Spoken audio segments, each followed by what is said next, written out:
nós tem um momento de aflições, que às vezes são necessárias aflições, que elas vão ter grande valor em nossas vidas. Quanto eu padeci para chegar aqui? Eu sofri muita coisa para Deus me preparar e trazer aqui para os irmãos, né? Quanto de vocês também poderão padecer alguma coisa para Deus usar os irmãos? A irmã Miriam padeceu, tem padecido da mão dos médicos, mas os médicos e algumas pessoas têm ouvido a palavra santa do Senhor. Há algumas coisas que acontecem que no momento nós não entendemos, mas através de alguns sacrifícios, alguns sofrimentos, algumas provações, Deus está nos preparando para sermos úteis para alguém. Alguém então deve ser salvo através de sacrifício, através de sofrimento, de provações que vêm sobre nós. Se o nosso tempo tivesse acabado, Deus já teria nos levado, mas há um tempo em que a vontade do Senhor prevalecerá, se nós, é claro, deixarmos. Eu creio que os irmãos, mesmo sofrendo, vão entender que a vontade do Senhor deve se cumprir, né? Nem sempre a nossa vida é de sofrimento, né? Às vezes uma renúncia de alguma coisa, o deixar alguma coisa. Jesus, sendo o Senhor, irmãos, Ele comanda. Quando nós não temos vontades assim excessivas, e quando não batemos o pé firme, você, não adianta, para mim não dá. Eu citei outro dia para os irmãos um filme que nós temos em casa, em que um varão sai do seu lugar com a sua esposa e os filhos para ir evangelizar longe do seu país. No entanto, a mulher, desde da sua terra natal, ela começa a colocar empecilho, demonstra uma fúria, uma raiva por causa da situação, por causa de tudo, porque ela não concorda sair da sua casa para ir para lugares distantes. E chegando lá, as coisas complicam mais ainda, porque não há comida suficiente. Eles comem um pouquinho de arroz para que a obra fosse realizada. O varão foi para fazer uma obra, mas Deus mudou a obra porque o plano de Deus era maior. Mas era plano do Senhor ele ter ido para esse lugar. No entanto, as coisas pioram. Um dos filhos fica doente e morre. A mulher atribui ao marido que ele que o matou por causa daquela situação toda, eu chamo de assassino. E ela fica num estado de nervo incontrolável. Durante um período, ela se mantém sempre fechada, emburrada, não querendo realizar a obra junto com o marido. Então o que acontece? Um pouco mais adiante, ela fica enferma. Nesse período que ela fica enferma, aparece uma outra varoa com outros varões para evangelizar e fazer o trabalho, e fazem com alegria. Glória a Deus. E esse irmão, o esposo da irmã, né, quando os encontra, também se alegra muito, porque ele estava com o coração nas almas na obra. Passado um pouquinho, então, a mulher falece. Quando eu vi esse filme, eu entendi o que Deus fez. Deus tirou ela da circulação, porque ela não estava realmente com o seu coração na obra. Ela pensava em família, pensava no lar, pensava na sua casa que deixou, no seu país. Ela não estava preocupada com as almas. Ela já estava detestando, não sei se era chinês, não me lembro, não, indianos, né? Na Índia, isso mesmo, na Índia. E através desse varão, Deus fez obra gloriosa que está na história. Mas Deus teve que tirar a sua esposa da circulação. Porque ela não queria que fosse feita a vontade do Senhor. Ela queria que fosse feita a sua vontade. A mulher de lá ficou para trás porque a vontade dela fica lá, né? Mas nessa noite, irmão, será feita a vontade de Deus nas vossas vidas? Amém. Nós aprendemos para isso, irmãos. Porque existe uma graça de Deus que nos ajuda a controlar quando as coisas estão difíceis e você pensa, seja feita a tua vontade, Senhor. Seja feita a tua vontade. Porque quando é feita a vontade do Senhor, Ele está no controle dessa vontade, porque é a vontade dEle. E quando é a vontade dEle, as coisas vão fluir de maneira correta. Asa ele ficou doente dos pés, que eu me lembro? Acho que foi, né? Teve um rei que ficou... Foi Asa, né? Foi sim. A Bíblia diz que ao invés, naquela época, não tinha hospital, né? Ao invés de buscar ao Senhor, porque aquilo ali era uma consequência dos seus pecados. Não era uma doença natural. Ao invés de buscar o Senhor, ele buscou os médicos. Ao invés de buscar o Senhor lá para as madrugadas, clamar ao Senhor. Porque Deus, olhando do céu, vendo a humildade dele, perdoaria os pecados que ele cometeu. Maltratou o profeta, rejeitou a palavra lá. Né? Mas ele tinha testemunho de que quando ele deixou ser feita a vontade de Deus, do Pai, do Criador, Deus o livrou de um exército de 1 milhão. Aquele rei, veio na memória, mas rapidamente saiu. Não, não é Senaqueribe, não. Um rei, não sei se é da Etiópia, esqueci o nome daquele rei. Então, o Senhor o livrou de um exército de 1 milhão. Deu um grande livramento ali. Mas, irmãos, ele depois, numa outra guerra menor, ele se aliou com o rei da Síria. E aquilo foi desagradável ao Senhor, porque ele deixou de confiar no Senhor para confiar no homem. Visto que ele tinha tido uma experiência espetacular, não foi feita a vontade do Senhor, foi feita a vontade do homem. Então ele morreu da sua doença. A vontade do Senhor, irmãos, ela é maravilhosa. Ele pode provar um servo como Jó até o último estado. Mas quando termina a prova, ele coloca esse servo no primeiro estado, cheio de glória. O Senhor ele faz isso.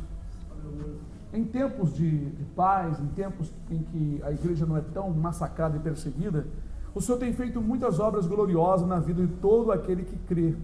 Infelizmente, os anos passam. Passam-se os meses, passam-se as semanas. E aí, irmãos, nós envolvidos com tantas coisas da vida, nós caímos no esquecimento. E muitas vezes nós nos encontramos novamente em apuros e logo pensamos, né, em algum meio de nos livrar da situação, ao invés de esperar com paciência no Senhor.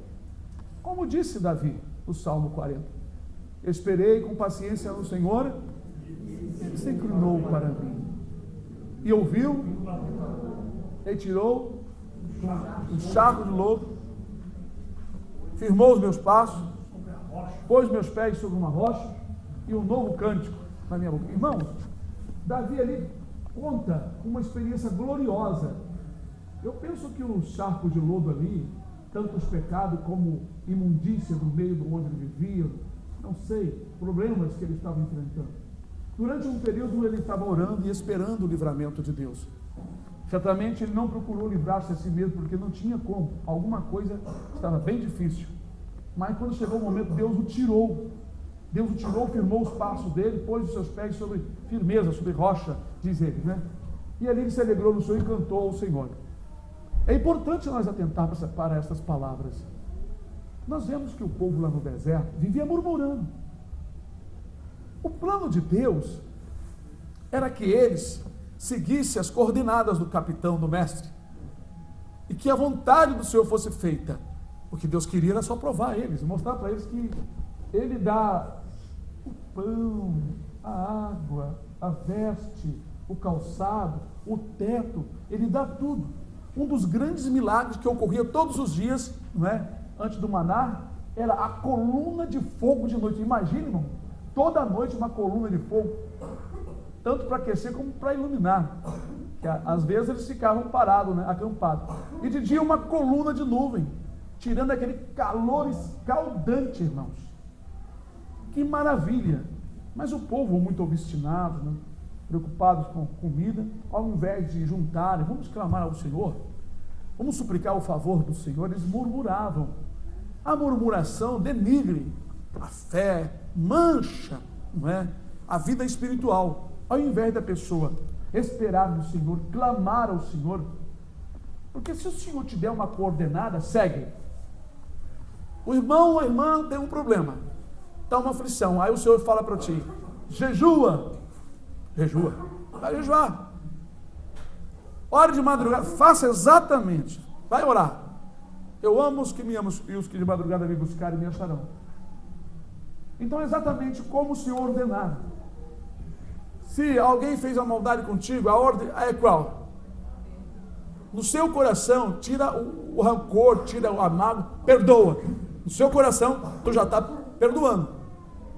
Ainda que a pessoa não venha te pedir perdão, mas perdoar é esquecer a dívida. Às vezes a pessoa não recebe o perdão, o que fez o mal, mas você já o perdoou, porque você não está mais cobrando. Isso vai te fazer bem. É uma coordenada de Jesus.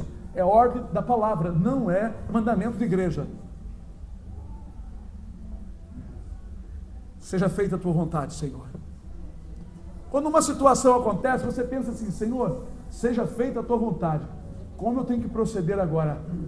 Qual é o meu procedimento? Eu quero que seja feita a tua vontade. Senhor, eu quero que seja feita a tua vontade. Então, você começa a pensar na palavra, para o irmão não dar um passo errado. Quer ver uma coisa? Eu estou lá na minha casa, de repente aparece uma filha, um filho meu. Pai, não preciso tomar conta do meu filho, meu neto, né? Eu gosto sempre das crianças, mas eu não sou preso a nenhuma criança. Eu amo, eu brinco, gosto muito, eu amo as crianças, gosto muito das crianças. Mas isso não pode me prender. Porque a Escritura diz: aquele que amar seu pai, sua mãe, seu filho, mais do que a mim, não é digno de mim. Então a ordem aí é eu passar por cima, ó, segura aí, olha, dá seu jeito, porque eu estou indo para os caminhos do Senhor, estou indo ao culto, vou servir ao Senhor. Uma mulher foi chamada desde a sua juventude para evangelizar. Aí ela disse que tinha que casar. Isso é a história, isso foi verdade. Passou-se o tempo, ela casou. O Senhor usou vasos para ela se arrumar, para ela fazer a obra dele, evangelizar. Ela disse que estava grávida, tinha que cuidar da criança. E foi passando o tempo, ela tinha uma desculpa. Um dia, o Senhor falou com ela. Ela estava andando numa rua, alguém no outro lado atravessou e falou para ela assim, ela não conhecia a pessoa, nem a pessoa não conhecia. Quando tu era jovem, o Senhor te chamou para fazer a obra, e tu disseste que iria casar. Quando tu casaste, o Senhor te chamou de novo, tu disseste que ia cuidar do seu filho. E foi falando tudo o que ela falava com o Senhor. Agora as almas que foram para o inferno, o Senhor cobrará de ti. E ela faleceu. Então não foi feita a vontade do Senhor, foi feita a vontade do homem. É muito importante nós sempre perguntar: Senhor, qual é a tua vontade? Vocês sabem que eu pergunto muito ao Senhor sobre isso. Senhor, eu quero fazer a tua vontade. O que o Senhor quer que eu faça, Senhor? Meu Pai, eu me sinto não fazendo nada, Senhor. Tem misericórdia de mim, Senhor. É interessante, né?